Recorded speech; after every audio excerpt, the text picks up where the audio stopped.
एक ऐसी fungal disease जिसने बागबानों को बहुत परेशान किया है। बीमारी की वजह जब पतझड़ का मौसम आता है उसके साथ ही फ्रूट के ऊपर काले रंग के दाग आते हैं। जी, हम स्कैब के बारे में बात करें। एक ऐसी बीमारी जिसने बड़े बड़े बागबानों को परेशान किया है। इस बीमारी को कंट्रोल करना मुश्किल हो गया है। वीडियो को आगे बढ़ाने से पहले अगर आप हमारे चैनल चिनाब वैली फार्मिंग में नए हैं तो आप हमारे चैनल चिनाब वैली फार्मिंग को सब्सक्राइब करें ताकि आने वाली इन्फॉर्मेटिव वीडियोस आप तक पहुंचती रहें। स्कैब जो है वो फंगल डिजीज़ है। इसको कंट्रोल करने का सबसे बड़ा रूल जो होता है वो हवा का और सूरज की किरणों का होता है। हमारे घरों में जो घर का सामान ख़राब होने लगता है, यानी जब इसमें फंगस लगता है, तो घर के बुज़ुर्ग महिलाएं वो इस सामान को सीधा धूप लगाने लेती हैं। तो इसका मतलब ये है कि उनको फंगस को कंट्रोल करना आता है।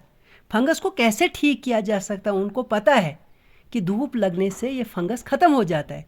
लेकिन जो हमारे बागबान भाई है जिनके पास बागों की बागदौड़ है, वो ज़्यादातर जो बागबानों की है वो है जेंट्स की है, या उनको इस डिज़ीज़ को कंट्रोल करना ही नहीं आता है, या उनके पास नॉलेज नहीं है, प्रैक्टिसेस नहीं है, या वो ये समझते हैं कि इसको पैसे देकर ही कंट्रोल किया जा सकता है, या वो समझना ही नहीं चाहते हैं। कहने का मकसद ये है कि वो फंजीसाइड के पीछे भागते हैं। हर किसी से पूछते हैं कि फंजीसाइड की दवाई अच्छी वाली कौन सी है। स्कैब को अगर कंट्रोल करना है इसके लिए कोई स्पेसिफिक फंजीसाइड नहीं है। इसके लिए आपको कुछ और चीज़ें करनी पड़ेंगी, आपको अलग अलग तरीके अपनाने पड़ेंगे। अगर आपने इस बीमारी को कंट्रोल करना है आपको अलग अलग प्रिवेंटिव मेजर्स लेने होंगे, अलग अलग प्रैक्टिसेस आपको करनी पड़ेंगी इस बीमारी को कंट्रोल करने के लिए। तब जाके आप स्कैब से छुटकारा पा सकते हैं। इस बीमारी को कंट्रोल करने का अहम मौका जो है वो पतझड़ के मौसम के समय है, जब हमारे पत्ते दरख्तों से गिरना शुरू हो जाते हैं, यानी गिर जाते हैं। पत्तों में इन्फेक्शन होती है। सीज़न के दौरान वो इन्फेक्शन जो पत्ते नीचे गिरते हैं वो पत्तों पर ही रहती है। जो स्कैब के स्पोक्स यानी बीज या वो अंडे, जिनको आप अंडे भी कह सकते हैं, या वो स्पोक्स के साथ नीचे गिर जाते हैं और पत्तों पर ही रह जाते हैं। सर्दियों में पत्तों पर ही रहते हैं और अगले साल के लिए इन्फेक्शन की तैयारी में रहते हैं। अगर आप बात समझेंगे, ये जो एक अंडा एक स्पोर्स जो होता है वो हज़ारों अंडे पैदा करता है अगले साल के लिए। अगर आपने स्कैब की रोकथाम करनी है इसके लिए आपने इन पत्तों पर ही केमिकल की स्प्रे करनी होगी। गिरे हुए पत्तों पर आपने यूरिया का छिड़काव करना है। आपने 200 लीटर पानी के साथ आपने 10 केजी यूरिया को मिलाना है और उसका छिड़काव करना है उन पत्तों पर। इसके बाद आप उन पत्तों को एक साथ जमा करेंगे और एक पॉलीथीन के बड़े से बैग में उन पत्तों को इकट्ठा करके उनको एयरटाइट करेंगे।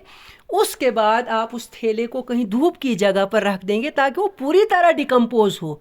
जो इसमें स्पोर्स हैं, यानी वो स्कैब के स्पोर्स या अंडे जिनको हम बीज वगैरह कहते हैं, पूरी तरह ख़त्म हो। यहाँ अगर आपने पत्तों को पूरी तरह डिकम्पोज कर दिया, आप समझ लिया आपने आधी लड़ाई स्कैब के खिलाफ जीत ली।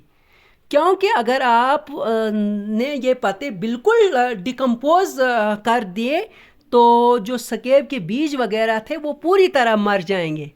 आज जो आस पड़ोस वगैरह के बागों से वगैरह से तो जो स्कैब आएगा उसको बाद में आप कंट्रोल कर सकते हैं। अब बात आती है विंटर प्रनिंग की। जब आप प्रनिंग करते हैं यानी उस वक्त आपने ध्यान रखना है मेरे बागीचे में बहुत सारी फंगल डिजीज़ लगने के चांसेस है, स्कैब की बीमारी लगने की चांसेस है। उसको कंट्रोल करने के लिए मुझे बहुत मुश्किलों का सामना करना पड़ेगा। मुझे नानी की नानी याद आनी है। अगर मैं प्रनिंग अच्छी तरह करता हूँ, मेरे पौधे में धूप अच्छी तरह से हर टहनी तक पहुँच जाए तो इस स्कैब को कंट्रोल करने में काफ़ी मदद होगी। अगर आप प्रनिंग अच्छे से करेंगे तो इसका मतलब ये है कि स्कैब से काफ़ी हद तक आपको छुटकारा मिल सकता है।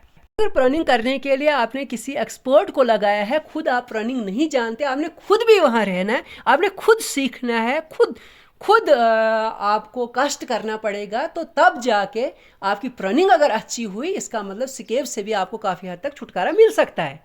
हमारे बाग में प्रनिंग अच्छी तरह हुई है तो स्कैब को आप काफ़ी हद तक आपकी बाग से दूर हो सकता है। आपके बाग में जो कलर की प्रॉब्लम रहती है वो दूर होगी। उसके अलावा आपकी क्रॉस रिप्रोडक्शन लाने में काफ़ी चीज़ों को काफ़ी हद तक मदद मिलेगी। क्यों ना हम अच्छी तरह से प्रोनिंग करें। अब बात आती है बड ब्रेकिंग के समय स्प्रे की। तो जब बड ब्रेकिंग होने वाली हो तब आपने सिल्वर टिप की स्टेज के वक्त ब्रोडर मिक्सर का छिड़काव करना है। कोई भी स्केब का सपोर अगर वहाँ पर मौजूद हो तो उसको वो ख़त्म कर सकता है। उसके बाद ग्रीन टिप्स पर आपने फंजीसाइड की स्प्रे करनी है। सिल्वर स्टेज टिप के स्प्रे के बाद आपने ग्रीन टिप्स पर फंजीसाइड की स्प्रे करनी है। यानी अगर जिस दवाई को आप इस्तेमाल करते हैं उसमें आपने केमिकल चेक करना है कि इसमें कौन सा केमिकल मौजूद है। जो उस केमिकल वाली दवाई को आप बार बार इस्तेमाल नहीं करना है। आपको ये बात ध्यान में रहे कि अगर आपने जो केमिकल वाली दवाई एक बार स्प्रे की तो उसके बाद आप उसको 2-3 स्प्रेयों के बाद दोहरा सकते हैं। यानी बार बार एक ही केमिकल की स्प्रे आप न करें, क्योंकि आपके बाग में जो स्केब मौजूद है वो अगर दूसरी बार उसी केमिकल की स्प्रे करेंगे आप तो वो उससे उस पर आप कंट्रोल नहीं कर सकते हैं। बात आपको ध्यान में रहे कि अगर स्प्रे के बाद बारिशें होती हैं तो 7 दिन के बाद आपने स्प्रे को और दोहराना है।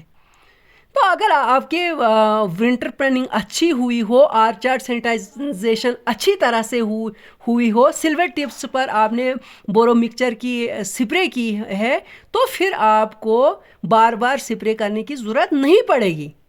ये 3 चीज़ें न की हों तो अगर बार बार भी आप स्प्रे करेंगे उससे वो वाला रिज़ल्ट आपको हासिल नहीं हो सकता है।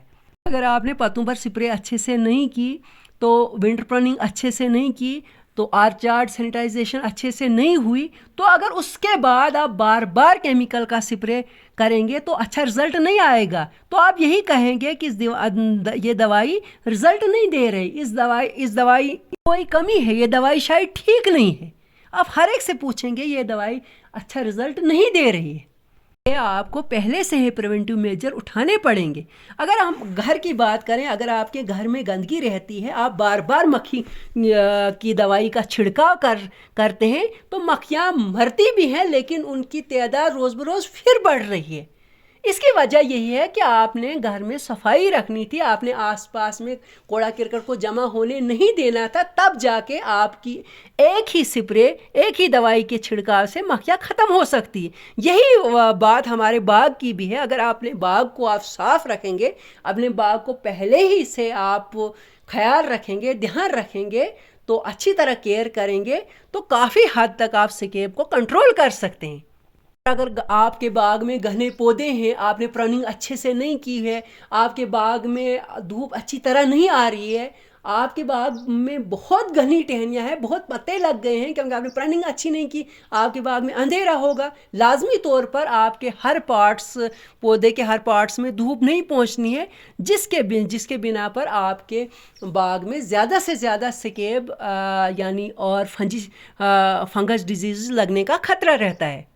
इसलिए आपको ये बात जहन में रखनी पड़ेगी कि अगर आपने स्केब को कंट्रोल करना है तो आपने पहले से ही यानी पतझड़ के मौसम से ही लेकर तो एंड तक, सीज़न के एंड तक आपने अपने पौधों को ख्याल रखना है। आपने इन चीज़ों का ध्यान रखना है कि किन किन चीज़ों से हम स्केब को ज़्यादा से ज़्यादा कंट्रोल कर सकते हैं।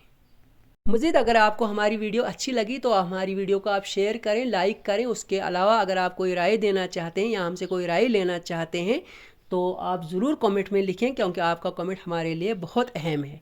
खुदा हाफिज़।